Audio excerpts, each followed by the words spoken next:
check natin yung left channel niya. Tapos right. Okay na siya. Tapos try natin galawin. Bale, ang gagawin naman natin ngayon ay magre-repair ng AV602 na concert amplifier. Bale, ito mga boss, class A po siya, hindi siya original. Ang may-ari pala nito ay ang aking kaibigan. Bale, nabili niya daw ito sa Raon. Bale, bago lang to mga boss. Siyempre, bago niya binili ito, tinesting muna doon.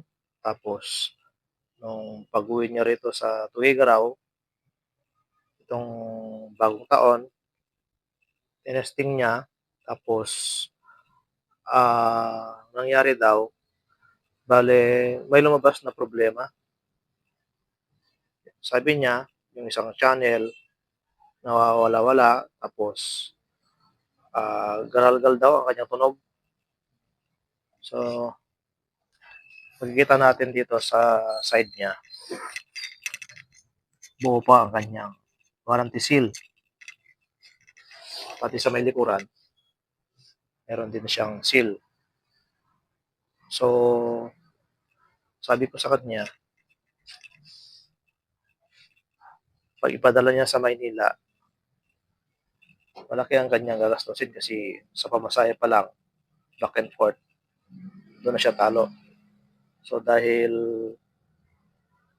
kaibigan natin siya, sabi ko sa kanya, kasi muna sa akin, baka ako lang yan, simple lang yan, sabi ko. Pero, tingnan natin kung ano ang ating magagawa.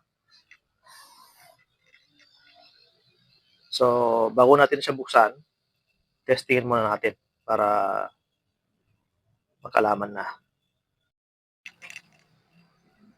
Naikabit na natin ang kanyang speaker, kaya power na natin.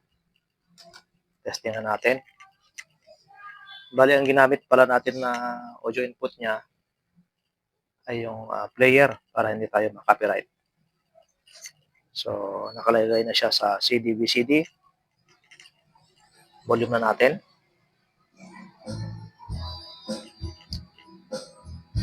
Try natin i-balance. Ito na bali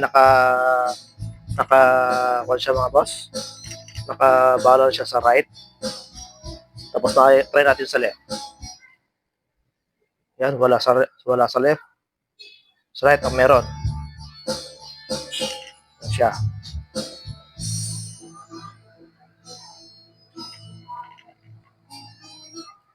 Sa left, wala.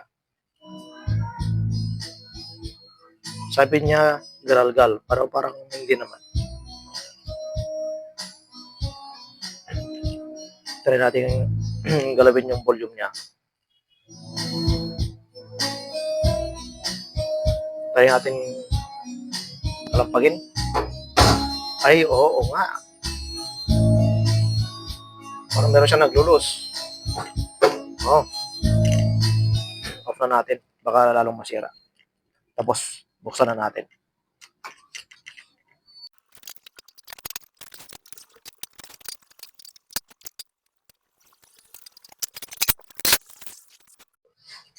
Yan, buksan na natin siya.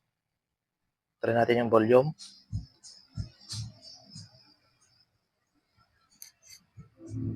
Try natin galawin yung balance niya.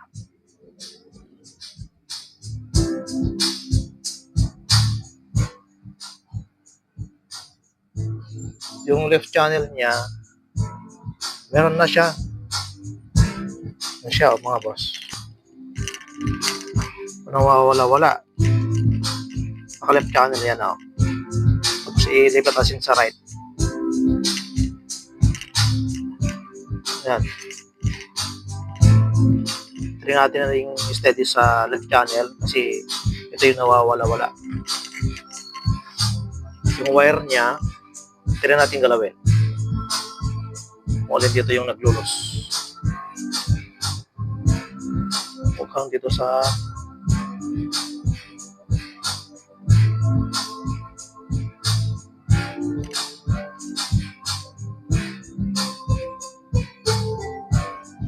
Itong board niya. Mukhang main volume ang kanyang sira mga boss. So, baklasin natin. Tanggalin natin itong knob niya. Tapos, tanggalin natin yung lock niya. Bale, bago natin ikabit itong main volume niya, testerin muna natin para sigurado. Kasi pagka hindi pareho ang reading niya, ang left and right niya, yung isang channel niya na mas mababang ang reading, ano po siya, mahina.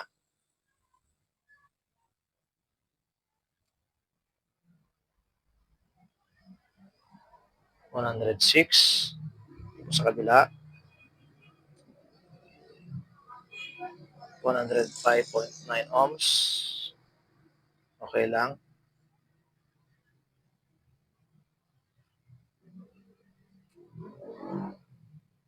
Yan, okay lang.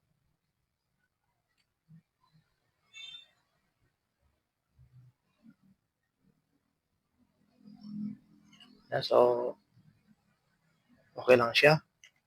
Kapitan natin to. Solda na natin itong main volume.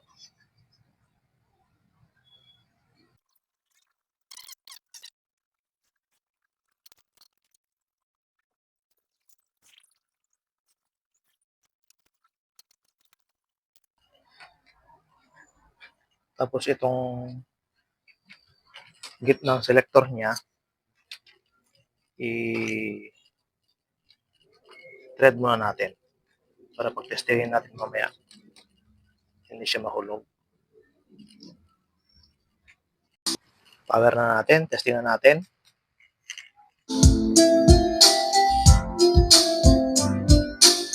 Check natin yung left channel niya. Tapos right. Okay na siya. Tapos ito natin galawin. Lampagin.